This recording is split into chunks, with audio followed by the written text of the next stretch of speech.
Hello प्यारे बच्चों, कैसे हैं? स्वागत है आपका अपने YouTube channel new run success point पर। उम्मीद है आप लोग एग्जाम की तैयारी मस्त होंगे, एग्जाम की तैयारी कर रहे हैं। तो आइए बच्चों, आज है आपका चैप्टर नंबर फर्स्ट केमिस्ट्री का, class 10 CBSE chemical reaction and equation. जैसे कि आप सबको पता है, इसका एक जो पहला पार्ट है बच्चों वो हम करा चुके हैं, और आज उसी चैन में उसी श्रृंखला में आज हम आपके लिए इसी चैप्टर का सेकंड पार्ट लेके आए हैं। तो आइए बच्चों, बिना देरी किए हुए इस चैप्टर की शुरुआत कर रहे हैं। तो टॉपिक का नाम बच्चों है बैलेंस केमिकल इक्वेशन। बच्चों इससे पहले वाले वीडियो में हमने ये सीखा है कि क्या फिजिकल चेंज क्या होते हैं, केमिकल चेंजेस क्या होते हैं, रिएक्टेंट्स क्या होते हैं, प्रोडक्ट्स क्या होते हैं, रिएक्शन क्या होती है और इक्वेशन क्या होती है। इन तमाम सारे टॉपिक पर हम लोग बहुत अच्छी तरीके से पढ़ चुके हैं। और आइए बच्चों, आज हम शुरुआत करने जा रहे हैं बैलेंस केमिकल इक्वेशन। प्यारे बच्चों, बैलेंस केमिकल इक्वेशन क्या होती है, आइए बच्चों समझते हैं। तो सबसे पहले डेफिनेशन, और उसके बाद बच्चों हम एग्जाम्पल के द्वारा आपको समझाने की कोशिश कर रहे हैं। देखिए बच्चों, डेफिनेशन क्या है?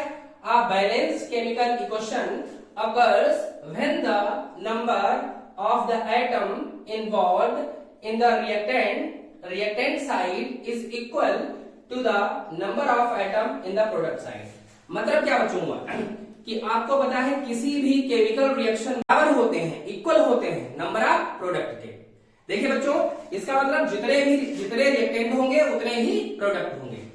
पहले बच्चों, जैसे मान लिया मैग्नीशियम का रिबन है और इसको हम बर्न करा रहे हैं बच्चों ऑक्सीजन की प्रेजेंस में। तो बच्चों क्या बना? मैग्नीशियम ऑक्साइड बना। नाइट्रोजन गैस है, हाइड्रोजन भी गैस है, दोनों रिएक्शन कर रहे हैं। क्या बन रही है बच्चों? अमोनिया गैस बन रही है। हाइड्रोजन गैस है बच्चों, ऑक्सीजन गैस है बच्चों। क्या बन रहा है? वाटर बन रहा है बच्चों। क्या है बच्चों? लिक्विड है। तो बच्चों यहां पर हम देखते हैं कि मैग्नीशियम का एक एटम है इधर, और इस साइड में मैग्नीशियम का एक एटम है। इसका मतलब इस रिएक्शन में मैग्नीशियम जो है बच्चों बैलेंस है। आगे बात करते हैं, ऑक्सीजन के यहां पर 2 एटम है और ऑक्सीजन का बच्चों यहां पर सिंगल एटम है। तो प्यारे बच्चों, हमें इस रिएक्शन में ऑक्सीजन को भी बैलेंस करना पड़ेगा। आइए कैसे बैलेंस करते हैं? तो देखिए प्यारे बच्चों, मैग्नीशियम के यहां पर 2 है, तो सबसे पहले हम ऑक्सीजन के यहां पर 2 है, तो सबसे पहले हम क्या करेंगे, यहां पर हम क्या कर देंगे, 2 लगा देंगे। अब बच्चों क्या हुआ, जब यहां पर हम 2 पुट अप करेंगे तो इससे मैग्नीशियम के भी 2 हो गए, और इधर मैग्नीशियम का सिर्फ 1 था। तो हम क्या करेंगे बच्चों, बैलेंस करने के लिए इधर भी हम लोग मैग्नीशियम के 2 लगा देंगे। अब आप देखिए, मैग्नीशियम के 2, इधर भी मैग्नीशियम के 2, ऑक्सीजन के 2 और इधर भी ऑक्सीजन के 2 हो गए। तो इस तरीके से इस रिएक्शन को हमने बच्चों बैलेंस कर लिया। अब यहां पर नंबर ऑफ रिएक्टेंट इक्वल है नंबर ऑफ प्रोडक्ट के। That's clear. आइए बच्चों आगे बढ़ते हैं। Nitrogen gas, hydrogen gas react किया आपस में, क्या बनाया बच्चों? प्रोडक्ट क्या बना? यहां पर अमोनिया बनी। आइए बैलेंस करते हैं। नाइट्रोजन के यहां पर 2 एटम है, इधर नाइट्रोजन बच्चों 1 एटम है, हाइड्रोजन के इधर 2 एटम है और हाइड्रोजन के इधर 3 एटम है। मतलब रिएक्शन ये बैलेंस नहीं है। आइए बच्चों इस रिएक्शन को बैलेंस करते हैं। कैसे बैलेंस करेंगे? देखिए, तो सबसे पहले हम क्या करेंगे, नाइट्रोजन यहां पर कितने बच्चों? 2 है, तो हम क्या करेंगे, यहां पर नाइट्रोजन के 2 लगा देंगे। अब आइए, नाइट्रोजन तो हमारे बैलेंस हो गए, लेकिन हाइड्रोजन 2 3 6 हो गए। तो इसका मतलब बच्चों हाइड्रोजन यहां कितने हैं? तो यहां पर 6 करने के लिए हम कितना पुटअप कर दें बच्चों? यहां पर हम 3 पुटअप कर दें, तो 3 की मल्टीप्लाई 2 से करोगे तो इसका मतलब यहां पर हाइड्रोजन के एटम भी कितने हो गए? 6 हो गए। अब क्या हुआ बच्चों, नाइट्रोजन 2, हाइड्रोजन 3 6 और हाइड्रोजन 3 6। बच्चों यहां पर भी नंबर ऑफ रिएक्टेंट और नंबर ऑफ प्रोडक्ट बैलेंस हो गए। आगे बढ़े, क्या आगे बढ़े बच्चों? चलिए आगे बढ़ते हैं। अब आगे देखो बच्चों, थर्ड इक्वेशन है बच्चों, हम लोग वाटर बना रहे हैं। देखिए, हाइड्रोजन गैस और ऑक्सीजन गैस दोनों बच्चों कंबाइन कर रहे हैं, ये दोनों रिएक्टेंट, और क्या बना रहे हैं? वाटर बना रहे हैं बच्चों। तो वाटर इसमें क्या हो गया? प्रोडक्ट हो गया। आइए बैलेंस करते हैं बच्चों। वाटर की जो फिजिकल स्टेट है बच्चों क्या है? यहाँ पर लिक्विड है। तो देखिए, हाइड्रोजन के यहाँ पर 2 एटम है, हाइड्रोजन यहाँ भी 2 एटम है। इसका मतलब इस रिएक्शन में हाइड्रोजन तो बैलेंस है। आगे बात करते हैं, यहाँ पर ऑक्सीजन 2 है प्यारे बच्चों, लेकिन यहाँ पर ऑक्सीजन कितना है? 1 है। इसका मतलब ऑक्सीजन इस रिएक्शन में बैलेंस नहीं है। तो आइए बैलेंस करते हैं। देखिए, हाइड्रोजन यहाँ पर 2 एटम, यहाँ 2 एटम। तो पहले बच्चों क्या करेंगे, ऑक्सीजन को बैलेंस करने के लिए हम लोग यहाँ 2 लगाए। अच्छा, कुछ लोग क्या करते हैं, कभी कभी 2 यहाँ लगा देते हैं। कभी भी इस तरीके से रिएक्शन बैलेंस नहीं की जाती है। हमेशा ध्यान रखना, जो ट्रेन का जो इंजन होता है बच्चों, वो हमेशा आगे लगता है। तो यहाँ पर बैलेंस करने के लिए जो भी हम 2 या 3 लगा रहे हैं, उसको आप ट्रेन का इंजन समझिए। कभी भी बच्चों इसके किसी भी एटम के रूट में हम बैलेंस करने के लिए वैल्यू पुट अप नहीं करते हैं, हमेशा लगना गलत हो जाएगी। तो इसके लिए हम क्या करेंगे, 2 कहां लगाएंगे पहले बच्चों, यहां पर लगाएंगे। लेकिन हाइड्रोजन ऑक्सीजन तो बैलेंस हो गए, लेकिन हाइड्रोजन बैलेंस करने के लिए अब यहाँ हाइड्रोजन कितने हो गए, 4 हो गए। हाइड्रोजन यहाँ पर 2 ही है, तो क्या करेंगे, यहाँ 2 लगा देंगे। अब हाइड्रोजन कितने हो गए, 2 2 जा 4। यहाँ देखिए बच्चों हाइड्रोजन कितने हो गए, 2 2 जा 4। ऑक्सीजन कितने हैं बच्चों, 2 है। यहाँ ऑक्सीजन कितने हो गए, 2 हो गए। बच्चों रिएक्शन बैलेंस्ड। उम्मीद करते हैं आप लोगों को बैलेंस केमिकल इक्वेशन समझ में आया होगा। क्या होता है कि number of reactants are equal to the number of products. That's clear. आगे बढ़े, अगले टॉपिक की तरफ पूछ करें। चलिए बच्चों अब पढ़ते हैं हम लोग अगले टॉपिक की तरफ। अगला टॉपिक है बच्चों, आखिर कारण क्या है, what is reason behind it, कि हम किसी भी केमिकल इक्वेशन को बैलेंस क्यों करते हैं, क्या कारण है उसके पीछे। तो हे मेरे प्यारे बच्चों, आपने 9th क्लास में पढ़ा होगा केमिस्ट्री में, 2 लॉज पढ़े होंगे। 2 लॉज क्या है, एक तो लॉ ऑफ कांस्टेंट प्रोपोर्शन और एक law of conservation of mass. Law of constant proportion ये कहता है बच्चों, कोई भी कंपाउंड किसी भी फॉर्म में हो, उसका जो रेशियो होता है वो फिक्स रहता है बच्चों। Law of constant, law of conservation of mass क्या कहता है बच्चों, mass neither be created nor be destroyed, यानी मास को ना तो क्रिएट किया जा सकता है और ना ही डिस्ट्रॉय किया जा सकता है। इसका मतलब क्या हुआ कि जितना मास रिएक्टेंट का होगा उतना ही मास प्रोडक्ट का होगा। और अच्छा क्लियर कर रहे हैं, जितना मास रिएक्शन होने से पहले होगा उतना ही मास रिएक्शन होने के बाद में होगा। आइए बच्चों एक एग्जांपल के माध्यम से हम आपको समझाने की कोशिश कर रहे हैं कि law of conservation of mass क्या है और इसका महत्व, इसका इंपॉर्टेंस पहले बच्चों क्यों है। चलिए शुरू करते हैं। पहले सबसे पहले डेफिनेशन क्या है, क्यों बैलेंस करते हैं केमिकल इक्वेशन को। देखिए बच्चों, chemical equation need to be balanced, क्यों जरूरत है, in order to satisfy the law of conservation of mass. कौन सा लॉ बताया प्यारे बच्चों, the law of conservation of.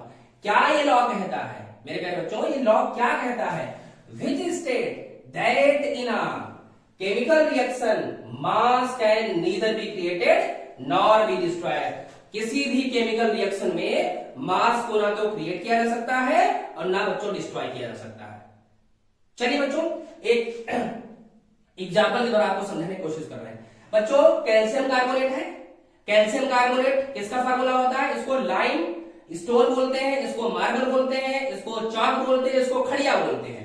चलिए बच्चों कैल्शियम कार्बोनेट स्टेट क्या होती है, फिजिकल स्टेट बच्चों सॉलिड होता है। प्यारे बच्चों इसको हमने क्या कराया, हीट कराया, और हीट कराने पर बच्चों क्या हुआ, स्प्लिट हो जाएगा, ब्रेक डाउन हो जाएगा। किसमें, calcium oxide. Calcium oxide market से बच्चों जो हम चूना लाते हैं वही कैल्शियम ऑक्साइड है। बच्चों कैल्शियम ऑक्साइड की फिजिकल स्टेट क्या होती है बच्चों, सॉलिड होता है। इसका केमिकल नेम है कैल्शियम ऑक्साइड, लेकिन इसका जो कॉमर्शियल नेम है बच्चों वो क्या है, क्विकलाइन है। और कौन सी गैस बच्चों रिलीज हो गई, कार्बन डाइऑक्साइड। और गैस जब रिलीज होती है या लिबरेट होती है बच्चों, तो उसके लिए हम हमेशा एरो लगाते हैं ऊपर के लिए। बच्चों आइए समझाते हैं। तो मैंने क्या कहा कि मास को ना तो क्रिएट किया जा सकता है ना डिस्ट्रॉय किया जा सकता है, यानी जितना मास रिएक्टेंट का होगा उतना ही मास प्रोडक्ट का होगा। आइए बच्चों समझते हैं। कैल्शियम का मास होता है कितना बच्चों, 40 मास है, तो हम यहां ग्राम लगा देंगे, 40 ग्राम प्लस। कार्बन कितना होता है बच्चों, मास 12, 40 प्लस 12। ऑक्सीजन का कितना होता है बच्चों, मास 16। कितने इसके मॉलिक्यूल हैं, कितने एटम हैं बच्चों, यहां पर कितने 3 हैं। क्लियर। आइए बच्चों कैलकुलेट करते हैं। ये हमारा 40 हो गया प्लस हमारा 12 हो गया। बॉड मास क्या कहता है, पहले मल्टीप्लाई करेंगे तो 16 कितना हो गया, 48 हो गया। आइए जोड़िए कितना होगा, 40 और 12 कितना हो गया, 40 और 12 आपका 52 हो गया, प्लस आपका ये 48 हो गया। आप इनको ऐड करिए तो कितना आ जाएगा, 100 ग्राम आ जाएगा। That's clear. अब आइए इधर काउंट करते हैं बच्चों। ये हमारी क्या हो गई, ये हमारी हो गई RHS, RHS। आइए बच्चों LHS की बात कर लेते हैं। तो देखिए कैल्शियम ऑक्साइड कितना है बच्चों, कैल्शियम का कितना होता है मास 40 होता है, ऑक्सीजन का कितना है बच्चों 16 है। क्लियर। आइए कार्बन बात करते हैं, कार्बन का मास कितना होता है 12 होता है, ऑक्सीजन का कितना है बच्चों 16 है, और उसके बाद कितने इसके एटम है 2 है, तो 2 से मल्टीप्लाई करके 40 और 10 यानी 56 हो गया, प्लस यहाँ पर आपका कितना हो जाएगा 12 और यहाँ पर 16 2 जा 32 56 और 12 और 32 आपका कितना हो गया 44 हो गया। इनको आप ऐड करिए तो कितना हो जाएगा बच्चों 100 ग्राम हो जाएगा। अब आप देख सकते हैं RHS भी कितना 100 है और LHS भी कितना है बच्चों 100 है। तो बच्चों यहाँ पर मास ऑफ रिएक्टेंट इक्वल है मास ऑफ प्रोडक्ट के, और यही बच्चों कहता है लॉ ऑफ कंजर्वेशन ऑफ मास। और अगर बच्चों ये वैल्यू सही नहीं आ रही है, एग्जैक्ट नहीं आ रही, दोनों की सेम नहीं आ रही है, तो इसका मतलब क्या है बच्चों कहीं न कहीं नंबर ऑफ रिएक्टेंट प्रोडक्ट के बराबर नहीं है। इसीलिए हम रिएक्शन को क्या करते हैं बैलेंस करने का काम करते हैं। तो बच्चों इसका स्क्रीनशॉट ले लीजिए, एक एग्जांपल हम आपको और समझा देते हैं। क्या आप सभी ने स्क्रीनशॉट ले लिया? आगे बढ़े, आगे पूछ करें हम लोग, बोलिए ये समझ में आया? चलिए आगे बढ़ते हैं, आगे बढ़ते हैं। एक एग्जाम्पल बच्चों हम आपको और समझा रहे हैं। ये एग्जाम्पल ऐसा था, इसमें तो ऑलरेडी रिएक्टेंट और प्रोडक्ट दोनों बराबर थे, दोनों इक्वल थे। एक एग्जाम्पल हम और लेते हैं। मान लिया हमारे पास में मैग्नीशियम का रिबन है बच्चों, मैग्नीशियम मेटल है, तो हमने स्टेट क्या दी सॉलिड। ओके बच्चों, उसके बाद हमने यहाँ पर ऑक्सीजन गैस ले ली, इसको बर्न करा दिया, ऑक्सीजन गैस है तो सिंपल जी बना दिया, रिएक्शन कराई बच्चों, तो हमारे पास मैग्नीशियम ऑक्साइड हो गया और इसकी फिजिकल स्टेट भी क्या होती है सॉलिड होती है। बच्चों आइए देखिए मैग्नीशियम यहाँ पर क्या है, मैग्नीशियम कितना है 1 है, यहाँ पर कितना मैग्नीशियम है बच्चों 1 है, यहाँ पर ऑक्सीजन कितने 2 है, लेकिन यहाँ पर ऑक्सीजन सिर्फ 1 है बच्चों। तो यहाँ पर क्या है बच्चों, इसको हमें बैलेंस करना पड़ेगा, और अगर बैलेंस नहीं करते हैं तो मास कितना आएगा देखिए जरा गौर से। मैग्नीशियम का कितना होता है 24 प्लस ऑक्सीजन का 16, कितने हैं यहाँ पर 2 है। कैलकुलेट करिए बच्चों 24 और 16 2 जा 32, और इसको जब आप ऐड करेंगे तो कितना हो जाएगा 4 और 2 6 हो जाएगा, और 3 और 2 कितना हो जाएगा बच्चों 56 ग्राम हो जाएगा। इधर आइए कितना हो जाएगा, इधर हमारा मैग्नीशियम का 24 होता है, ऑक्सीजन का 16 होता है, दोनों ऐड कराइए तो 6 और 4 10 का 0 2 1 3 और ये 40 ग्राम आ जाएगा। अब आप देखिए बच्चों यहाँ पर नंबर ऑफ रिएक्टेंट इक्वल नहीं है नंबर ऑफ प्रोडक्ट के, इसीलिए यह reaction law of conservation of मास को फॉलो नहीं कर रही है। तो हमें क्या करना पड़ेगा, हमें प्यारे बच्चों इनको बैलेंस करना पड़ेगा, नंबर ऑफ रिएक्टेंट इक्वल करने पड़ेंगे नंबर ऑफ प्रोडक्ट के। कैसे बच्चों देखिए मैग्नीशियम का 1 मैग्नीशियम का 1, ऑक्सीजन के 2 ऑक्सीजन का 1, तो हमने क्या कहा बच्चों इंजन कहां जोड़ा जाएगा ट्रेन के आगे, तो बैलेंस करने के लिए हम कहां लगाएंगे बच्चों बोलिए फ्रंट में आगे लगाएंगे। अब क्या हो बच्चों मैग्नीशियम का यहाँ 2 हो गया, यहाँ पर 1 ही है, तो हम क्या करेंगे यहाँ भी 2 लगा देंगे। अब बच्चों क्या हुआ, ये रिएक्शन बैलेंस हो गई है। आइए अब देखते हैं क्या ये reaction law of conservation of मास को फॉलो कर रही है या नहीं कर रही है। आइए बच्चों देखिए 2 तो 2 लगा दीजिए यहाँ पर, मैग्नीशियम कितना होता है 24, ठीक है बच्चों मैग्नीशियम कितना 24, चलिए डायरेक्ट ऐसे लिखते हैं 2 into 24 दैट्स क्लियर। आइए ऑक्सीजन का कितना होता है 16, कितने हैं 2 से मल्टीप्लाई करो, यहाँ पर आइए 24 2 जा कितना हो गया 48, और यहाँ पर 16 2 जा कितना हो गया 32, 8 और 2 कितना 10 का 0 4 और 3 7 कैरी 8, तो ये 80 ग्राम हो गया। यहाँ पर आइए बच्चों 2 हमने लगा दिया, यहाँ पर मैग्नीशियम का कितना होता है 24 प्लस ऑक्सीजन का कितना होता है 16 दैट्स क्लियर। आइए बच्चों 2 और यहाँ पर कितना हो गया हमारा 24 और 16 ऐड करिए कितना हो बच्चों 24 16 कितना हुआ 40। चलिए अब 40 और 20 मल्टीप्लाई करो कितना हो जाएगा 80 ग्राम। ओ हो कैसा लगा बच्चों। अब आप देखिए रिएक्टेंट का मास 80 ग्राम, प्रोडक्ट का मास 80 ग्राम। अगर हम इसको बैलेंस ना करते तो क्या मास इक्वल होता बच्चों? इसीलिए हम रिएक्शन को बैलेंस करते हैं।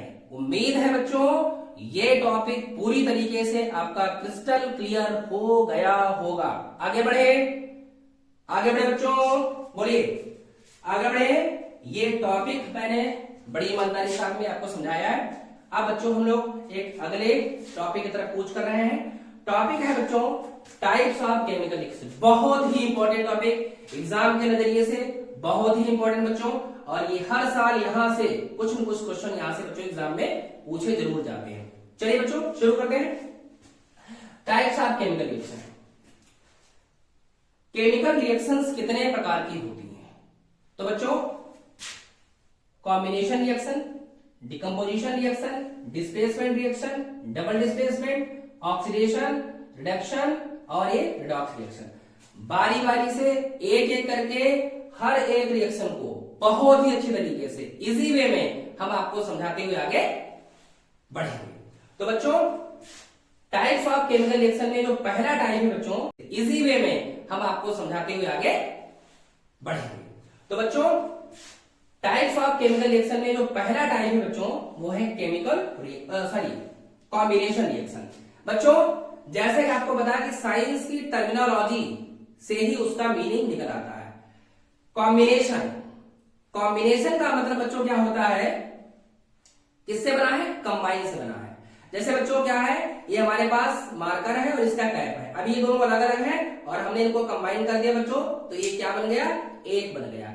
यहां पर बच्चों क्या होता है, दो या दो से अधिक रिएक्टेंट, टू और मोर देन रिएक्टेंट कंबाइन होते हैं और केवल सिंगल प्रोडक्ट बनाते हैं। तो जहां पर ऐसी कंडीशन हो कि जिस रिएक्शन में टू और मोर देन रिएक्टेंट कंबाइन होकर के सिंगल रिएक्टेंट बनाते हैं, ऐसी रिएक्शंस को हम बोलते हैं बच्चों कॉम्बिनेशन रिएक्शन। डेफिनेशन देखिए क्या है, आ रिएक्शन इन विच वन और मोर रिएक्टेंट, वन और मोर रिएक्टेंट, सॉरी यहां पर लिखे टू और मोर रिएक्टेंट, टू और more reactant combine to form a single product. Definition clear? Example देखिए बच्चों, कार्बन यानी ये कोल है, कोल बर्न कर रहा है। देखिए जलने के लिए, बर्न होने के लिए ऑक्सीजन नेसेसरी है बच्चों, तो ऑक्सीजन की प्रेजेंस से बर्न हुआ, क्या कौन सी गैस बच्चों बनी? Carbon dioxide. बैलेंस है, कार्बन सिंगल, इधर भी सिंगल, ऑक्सीजन दो, रिएक्शन ऑलरेडी बैलेंस है बच्चों। आगे बढ़ते हैं, हाइड्रोजन और ऑक्सीजन दोनों बच्चों क्या हुए? आपस में कंबाइन हुए, क्या बना? वाटर बना। बैलेंस करने के लिए बच्चों यहां मैंने दो लगा दिए, दो हाइड्रोजन कितने हो गए? 4 हो गए, यहां भी हाइड्रोजन 4 है, ऑक्सीजन 2 है, ऑक्सीजन 2 है, रिएक्शन बैलेंस कर ली बच्चों। आगे देखिए, मैग्नीशियम ऑक्सीजन कितने रिएक्टेंट है? 2 रिएक्टेंट है, क्या बना बच्चों? Magnesium oxide. तो प्रोडक्ट कितना है? सिंगल है। तो आप हर जगह देख सकते हैं प्यारे बच्चों, प्रोडक्ट जो है वो सिंगल है, जबकि रिएक्टेंट बच्चों 2 है। तो आप कॉम्बिनेशन रिएक्शन समझ चुके होंगे। आगे बढ़े बच्चों, अगला जो टॉपिक है या अगला जो टाइप है बच्चों वो है डिकम्पोजिशन रिएक्शन। प्यारे बच्चों मैं बार बार आपसे कह रहा हूं कि साइंस, चाहे वो केमिस्ट्री हो, चाहे वो फिजिक्स हो, चाहे बायो हो, उसकी जो टर्मिनोलॉजी है, अगर उस टर्मिनोलॉजी आपको पता है तो टर्मिनोलॉजी से उसका मीनिंग उसी में छिपा हुआ होता है। कैसे? डिकम्पोजिशन, डिकम्पोज का मतलब होता है बच्चों स्प्लिट हो जाना, टूट जाना। मतलब क्या हुआ, यहां पर एक रिएक्टेंट स्प्लिट हो जाता है, टूट जाता है, ब्रेक डाउन हो जाता है टू और मोर देन रिएक्टेंट्स। बच्चों कैसे? देखिए सबसे पहले definition, a reaction in which under suitable condition one single reactant splits into more than one product. बच्चों एक रिएक्टेंट स्प्लिट हो जाता है टू और मोर देन प्रोडक्ट्स में, लेकिन कंडीशन बच्चों क्या है कि कुछ सुइटेबल कंडीशंस में, कुछ सुइटेबल कंडीशन क्या बच्चों? कैसे ब्रेक करोगे? या तो हीट को देकर के ब्रेक करिए आप, या फिर बच्चों लाइट को देकर के, ब्रेक करिए बच्चों, या फिर इलेक्ट्रिसिटी को पास करा करके आप जो है रिएक्टेंट को ब्रेक या स्प्लिट करा सकते हैं। आइए बच्चों हम तीनों कंडीशन को बारी बारी से आपको समझाते हैं। पहली कंडीशन बच्चों क्या है, मैंने कहा देखिए इसका स्ट्रक्चर क्या है बच्चों, स्ट्रक्चर क्या है, रिएक्टेंट कितना है बच्चों, एक है, प्रोडक्ट कितने बन गए, दो बन गए, ठीक है बच्चों। ये आपका स्ट्रक्चर होगा डिकम्पोजिशन रिएक्शन का। डिकम्पोजिशन रिएक्शन की कंडीशंस क्या है बच्चों, कितने प्रकार की होती हैं, तो प्यारे बच्चों पहला है आपका थर्मल डिकम्पोजिशन। थर्मल का मतलब हीट, यानी जहां पर हम हीट को पास करा करके, हीट को बच्चों दे करके अगर हम किसी भी रिएक्टेंट को दो या दो से अधिक प्रोडक्ट में तोड़ रहे हैं तो उसे क्या बोलेंगे, थर्मल डिकम्पोजिशन बोलेंगे। जैसे इसका एग्जांपल क्या है, बड़ा फेमस एग्जांपल है, कैल्शियम कार्बोनेट तोड़ दिया, क्या दिया आपने इसमें, हीट दे दी, हीट पास कराई, हीट पास कराने पर ये क्या हुआ, कैल्शियम ऑक्साइड यानी इक्विलिब्रियम और कार्बन डाइऑक्साइड में बच्चों ब्रेक हो गया, टूट गया। अगला एग्जांपल देखिए बच्चों क्या है, इलेक्ट्रोलाइटिक डिकम्पोजिशन। इलेक्ट्रोलाइटिक का मतलब क्या हुआ, यहां पर आप इलेक्ट्रिसिटी को देकर के स्प्लिट करेंगे, ब्रेक करेंगे। देखिए बच्चों वाटर है, वाटर में आपने क्या किया, इलेक्ट्रिसिटी पास करा दी, और वाटर किनसे बना होता है, हाइड्रोजन और ऑक्सीजन, तो हाइड्रोजन और ऑक्सीजन में बच्चों ये ब्रेक हो गया, यानी एक रिएक्टेंट दो प्रोडक्ट, एक रिएक्टेंट दो प्रोडक्ट, ठीक। चलिए बच्चों आगे देखिए बच्चों, सिल्वर क्लोराइड। सिल्वर क्लोराइड में अगर हम लाइट पास करते हैं बच्चों, तो ये सिल्वर क्लोराइड अपने कॉन्स्टिट्यूएंट्स यानी जिनसे बना है उसमें ब्रेक हो जाता है। किनसे बना है बच्चों, बोलिए, सिल्वर और क्लोरीन, इसीलिए बच्चों इनको ब्लैक बॉटल्स में रखा जाता है। तो प्यारे बच्चों डिकम्पोजिशन रिएक्शन कितने प्रकार की होती हैं, 3 टाइप्स की होती हैं। कौन कौन सी, थर्मल डिकम्पोजिशन यानी हीट को देकर के तोड़ देना, उसके बाद में इलेक्ट्रोलाइटिक डिकम्पोजिशन यानी इलेक्ट्रिसिटी को पास करा करके ब्रेक कर देना। थर्ड आपका क्या हो जाएगा बच्चों, फोटोलिटिक यानी सनलाइट यानी लाइट देकर के आपको ब्रेक करा देना, तोड़ देना, स्प्लिट कर देना। तो यहां पर क्या हो जाएगा, इलेक्ट्रोलाइटिक डिकम्पोजिशन। तो हे मेरे प्यारे बच्चों, उम्मीद है जितने भी टॉपिक मैंने आपको पढ़ाए हैं वो अच्छे से क्रिस्टल क्लियर हो गए होंगे। अगर आपको सारे टॉपिक्स क्रिस्टल क्लियर हो रहे हैं और आप चाहते हैं कि इस तरीके से बारी बारी से हर एक चैप्टर की वीडियोस मिलती रहे, तो आप न्यू रा सक्सेस पॉइंट को लाइक, सब्सक्राइब, कमेंट करते रहिए, और हम आपको इसी तरीके से बच्चों सारे चैप्टर की वीडियोस प्रोवाइड कराते रहते हैं। तब तक के लिए सभी को नमस्कार।